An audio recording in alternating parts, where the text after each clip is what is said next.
Welcome to the Mingo and Karen Show, the podcast. We're excited that you've chosen to explore the topic of life with us. All of us are here for a reason, so let's venture on this journey together.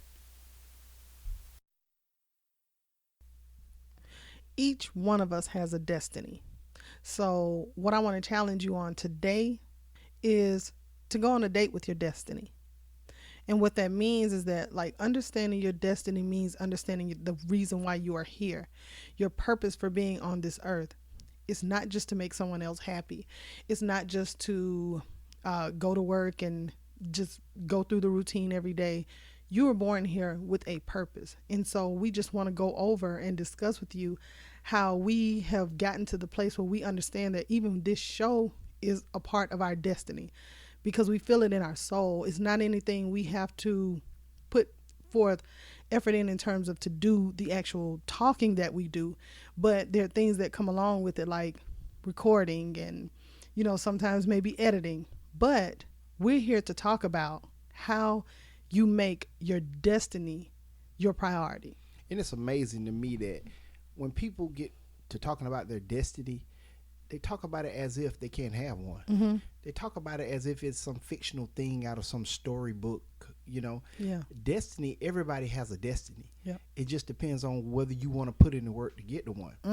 I think about destiny like a date with destiny. Take that word date. Mm-hmm. Think about when I first met you. Mm-mm. And you're preparing for a date. Right. You get on your best behavior. You smell good. Okay, now I didn't know.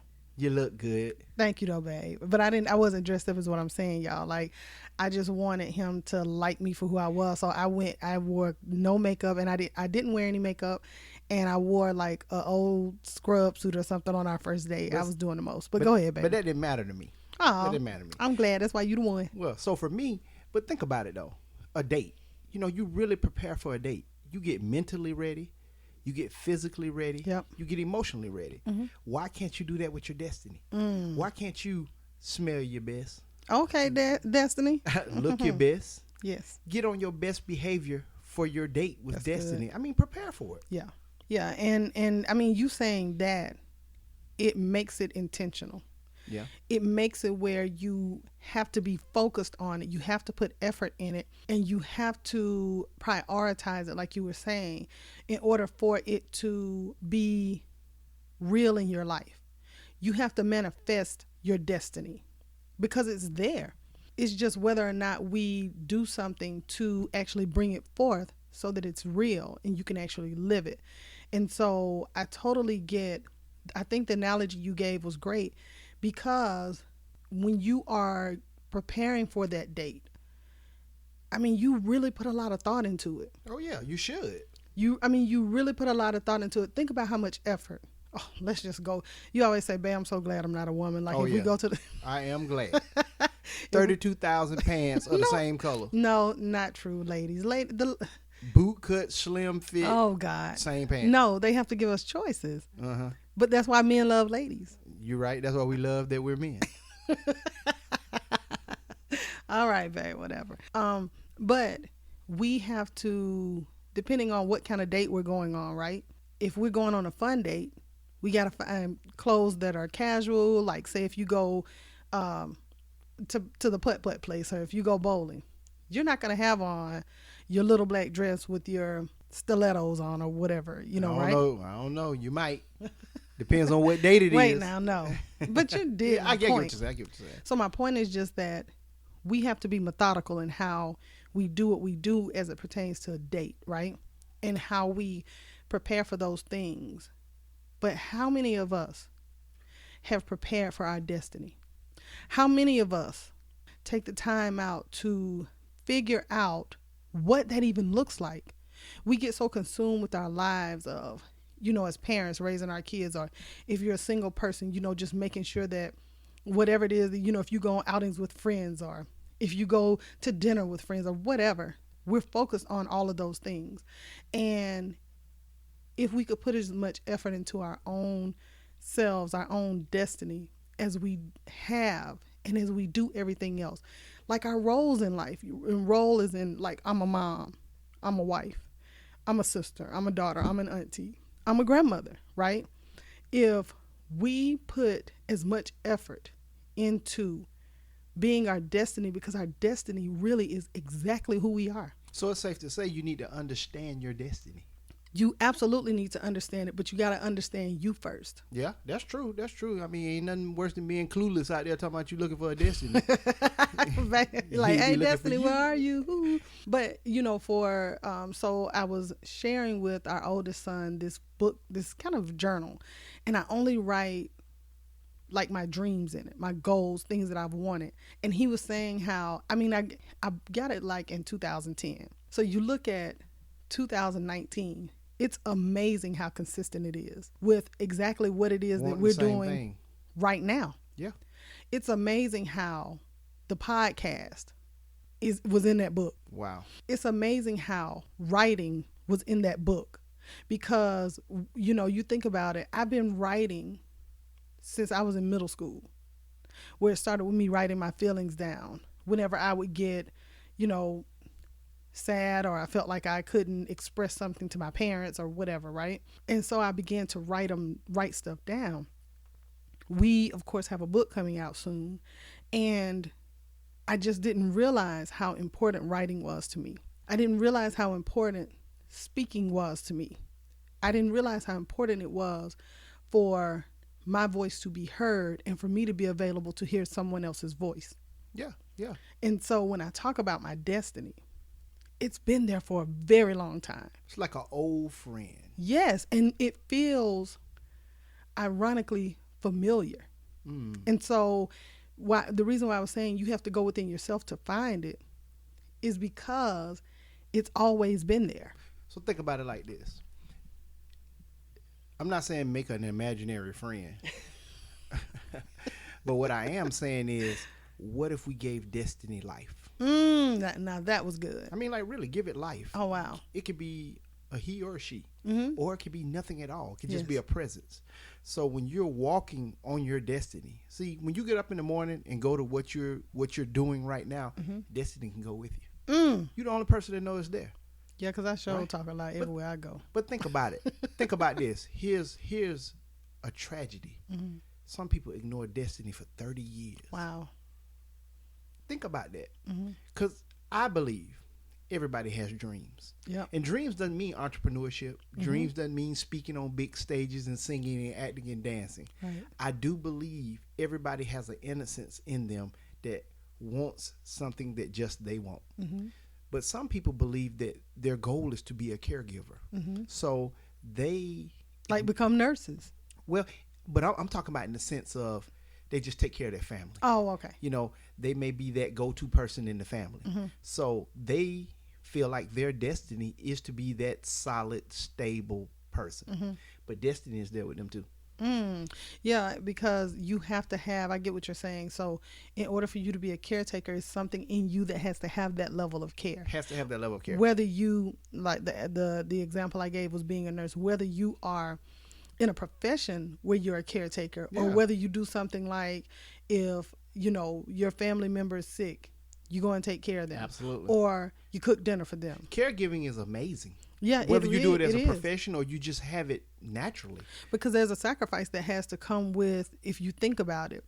For people who aren't caregivers, they go, oh my goodness, you know, there's a sacrifice I have to make in order to give to someone else. But it's really not true. People who are givers don't have to put forth effort to They give. don't have to do it. They just do it. Yeah. They're innately wired to, I'm going to give. Yes. But now sometimes you can give too much. Well, now that too. Now that's You know. that's a whole other podcast. It's We don't like have to- it's like spending all the money in the bank and never depositing it in. all right, don't give us too much now because we got another topic we're gonna talk about. We need to stick with this. But no, I'm being serious. I'm Okay. being serious. So once you decide that, you know, you have a destiny, you got to make it a priority. Yeah.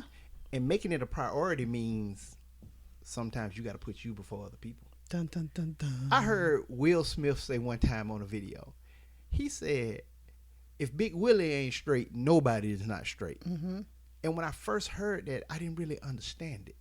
But it makes sense to me. If he's not at his best, then that trickles down to his family. Not because he's the head of his family, just because he feels that me being at my best may influence them to be at their best. but I need to make sure I'm at my best. Well, because that's how I think you, as human beings, it's like one of our other podcasts where we say that self-love is not selfish. Yeah, yeah. And what it means is that it's like once you're good, Yeah. once you know who you are, Yeah. then it's not difficult to find your destiny. So him saying that, I can be, if I'm not a good Karen, how can I be a good wife? But think about this. Mm-hmm. Because we giving out catchphrases like make it a priority. Mm-hmm. But we big on once we say it, we're gonna tell you how to do it. Mm-hmm. Because that was the problem for us. Right. People told us good things, but we say, well, how you do that? Mm-hmm. Well, okay. So that sounded good, but you didn't know how to explain it. Right. So how do you make you a priority? I tell you, we're the common sense couple. You take care of you. You take care of your emotions, whatever's important to you. Mm-hmm. Spirituality, health and wellness, friendships, relationships, parenting, hobbies, Mm-hmm. whatever. Take care of you first. I'm not saying you get your whole check and you don't pay your rent and you go to Hawaii. I'm not saying that. But what I am saying is take care of you. Make you a priority. And if nobody's ever told you, it's okay. Yeah, it's absolutely okay. And I think you have to make room to make your destiny a priority. And life is so busy these days, right? So we tend to spread ourselves so thin that we don't have time to discover our destiny.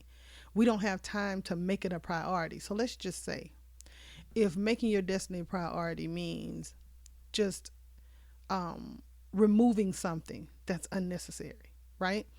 I don't know what that would be for someone, but say if it's important for you to read a book so that you can discover how to, if you like interior design, I'm just going to make something up, and you are working a job or you're doing something in your life that you don't love, shift a little bit of that so that you can put what your destiny is first. And the way that you do that, the way that you discover it, is to find what you love.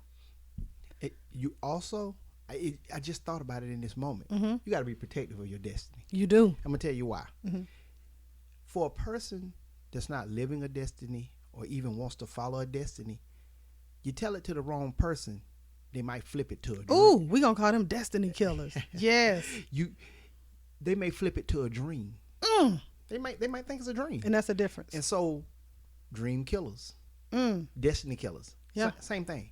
It depends on, that's why it was important when Karen said, you got to know you. But can I go a little bit deeper? Oh, go deep. All right. Hey, go deep. So let's just separate our dream from our destiny. Okay. When you go to sleep at night and you have a dream, Right. do you wake up and the dream is there? So basically it dissipates. It goes away. Oh, yeah. Right? Yeah. Your destiny is in your soul. It is. You can't wake up from your destiny. Can't shake it. No matter what you do in life, you cannot wake up from your destiny. It is there. It is, for me, this podcast is so in my soul. It's something I think about. It's, oh my God, what's the next topic? I'm constantly thinking of things that How can you share? I can share to hopefully be able to bless someone or to motivate them or whatever the case may be, to empower them to live their best life. So not that dreams aren't true, that dreams can't come true. Mm-hmm. I believe that they can. But I think when you put your dream and your destiny on the same page, Yeah. that destiny is what's in your soul. It's that driving force that keeps it there. Yeah. Yeah, you can have a dream, but how often have my dreams changed in terms of what I wanted to do? The only thing that hasn't changed is me talking and writing. I don't care in what capacity I wanted to, be in. That has always remained the thing that I wanted to do, was to be able to speak and to be able to write. But think about this. For me, you remember how I said, okay, so we told them, how you identify the destiny, right? But let's put a little action to it. Uh-oh. For me, on the simplest level, destiny is like a gravitational pull. Mm-hmm. It pulls you to it like a magnet. Mm-hmm. I mean, you just feel it in every piece of your soul, like, I'm supposed to be doing this. Yep. You don't need confirmation. You don't need to bump into 2-3 friends going to the bathroom like, Is that my destiny? That's my destiny. Because see, what we do is when we scared of our destiny, we immediately run for people to confirm it. That's right. Oh man, how many years did I do that? You run for people to confirm it. You like, girl, you said the number 7. What?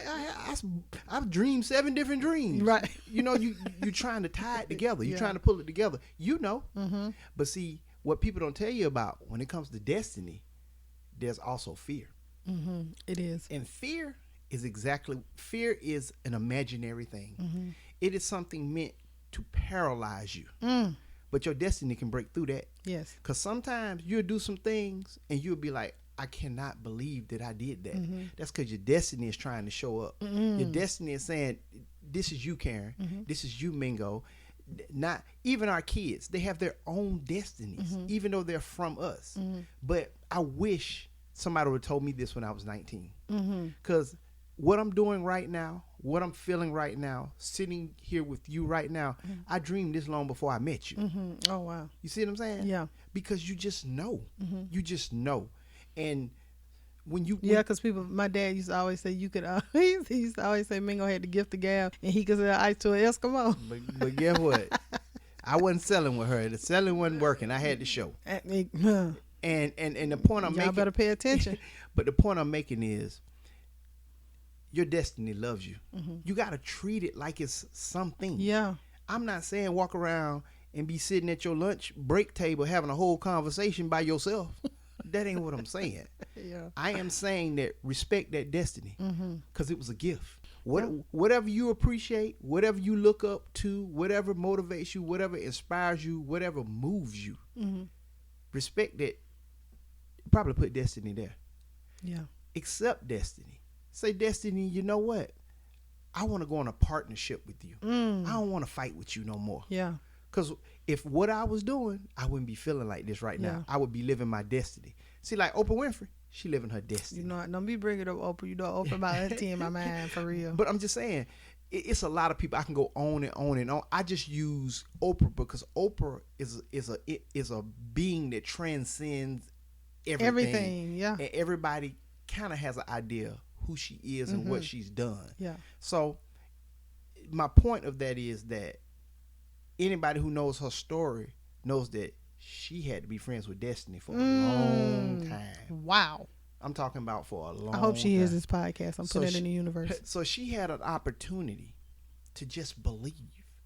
When she was playing with roaches and sleeping on porches and telling her to cut her hair and saying she wasn't good enough and she was too big this and too dark that. Yes. She knew Destiny. You better preach that thing, husband. No, this ain't preaching. I know it ain't preaching. I'm just a messenger. Well, look, you better message that thing then. Just husband. a messenger. But I'm just saying, I'm passionate about that because not one day, let me put it in existence. Let me show you how Destiny works. Today. Who needs to hear this, go hear this right now. Yeah. And it's going to move them. Yeah. And it's going to say, you know what? I recognize Destiny. And I'm going to tell you something. I'm going to tell you something about Destiny. Destiny will come to you, not through somebody else.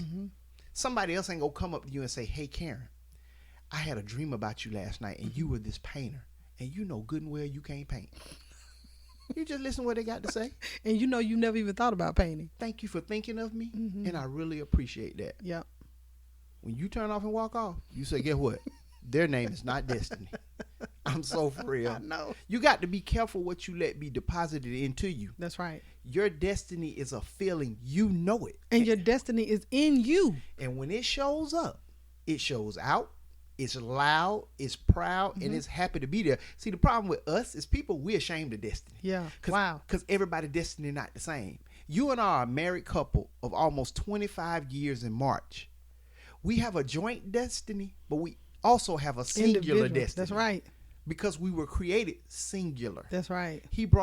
We were brought together and we produce children. We produced a life. We have a history. We have a future. But what I'm talking about right now is my present. That's why I'm here doing this right now. Yes. Yes. And I think one of the things you said, even about how it shows up for you and how people will come into your life. I can speak to me and what I would have, Boy, this is I just have so many ideas coming up of things I want to just talk to people about in terms of just insecurity or a lack of self-awareness or not understanding, kind of what it is that I'm really called to do, and then allowing other people to move me in a different direction because I value their opinion more than I value myself. Yeah. Yeah. And what I'm saying is, so let me give an example.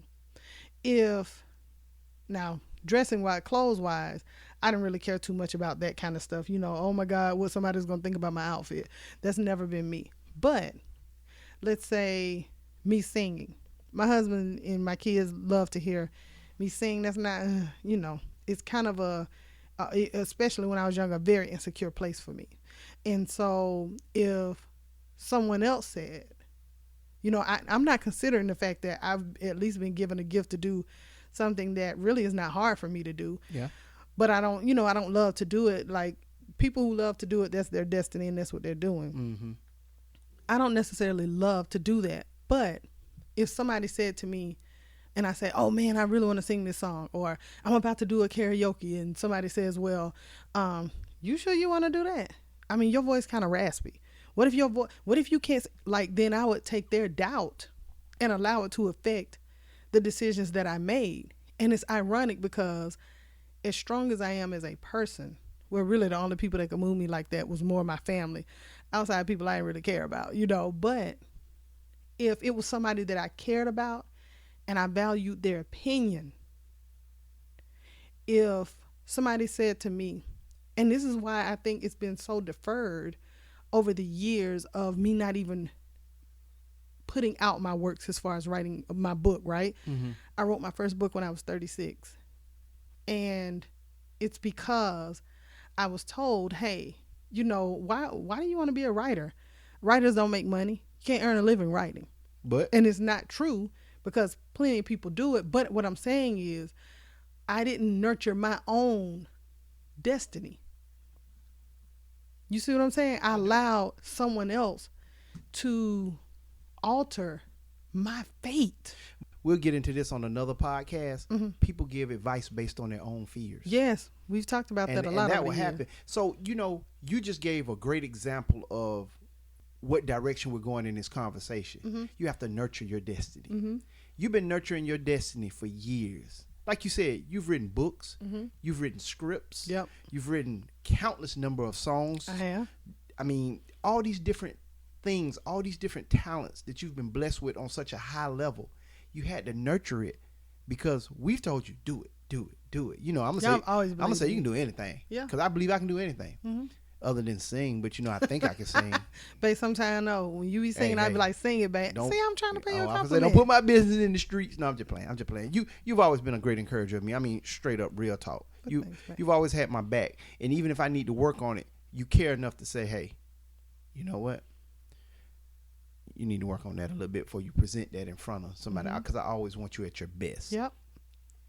But now it makes me not rethink, but okay.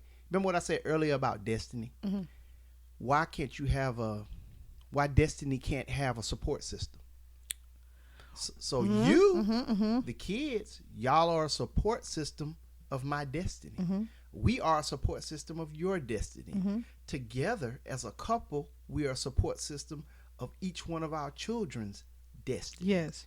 So you have to nurture it. And how do you nurture something? And the best thing I can give an example of, I am not a plant person, but I believe a plant, I remember you told me, you said my mom used to talk to her plants and she watered her plants and her plants felt love and they just were so beautiful and they would grow. And I didn't understand that. I'm like, I'm not finna talk to no plant. I'm not even finna water no plant. And I'm not understanding the benefits of that plant in that house. Mm-hmm. Right? Or even just the visual aspect of a plant on the outside of your house. Mm-hmm. But it was nurtured. That's the simplest. You know how we always talk about common sense? Yeah. It's the simplest. It's just simple logic. Mm-hmm. If you have a destiny, you feel it. Mm-hmm. Even if you the meanest thing at your job, you feel it. Mm-hmm. And in order to nurture it, you got to be kind to it. But can I say this real quick? Oh, And I'll let you absolutely. finish. But when you said that about you may be the meanest person at your job, Mhm. if you really think about people who may be unhappy, right?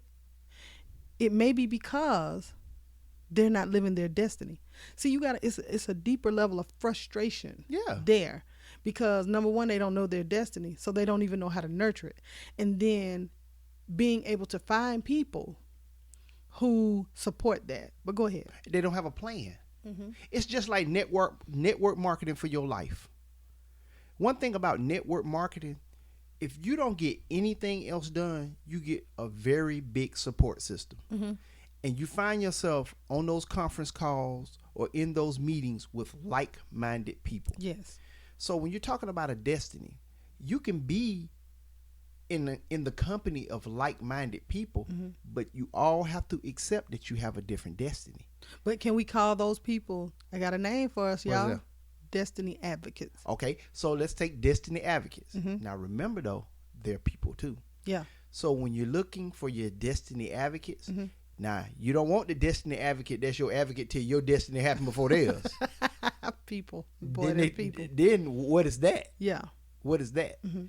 And I'm not saying you have to go in and try to dissect and overanalyze people. Right. I'm just saying follow that natural flow of life. Mm-hmm. Follow that rhythm. Life has a rhythm to it. Just think about destiny as a magnetic pull. Mm-hmm. Accept it. Yeah. And when you find yourself in it, when you say to yourself, like we're real estate by trade. Mm-hmm. And one of the things we tell people is that when you walk into the right home, you know that's it. Yep. That could be the first home or the fifth home you look at. Mm-hmm. It could be the 10th home you look at. Mm-hmm. But you know it before anybody else says it. Right. It may be the way it's set up. It may be the way it smells. You could just see yourself in this home. Mm-hmm. Destiny is the same way. See yourself in your life. Project that. Yes. See it. Because if you don't see it, you're not going to work on it. That's right. That's right. You're not going to put what you need to put into it for it to become a living for you. Yes. Everybody has a destiny. Yes. No, And no matter how small or how large, everybody has one. everyone. And you have to nurture it means to pay attention to it. To nurture it means to invest in it. You got to invest your time into your destiny. If you want to be a designer, you can't create clothes without, of course, coming up with designs and then getting the things that support it, like a sewing machine or, or learning how to sew or whatever you need to do. But you have to nurture it by depositing something in your good things into it that are going to bring you a return. A return doesn't always have to be financial. It could be something that makes you happy. So on your date with destiny, make sure that you are prepared to live the life that you were always meant to live, and to know that your destiny is in your soul and it's also here to serve you. Happy relationship building. Happy relationship building. Thank you for listening to our podcast. You can find us on Facebook on our Love is Powerful Stuff page, and at Mingo and Karen on Twitter and Instagram. Happy relationship building.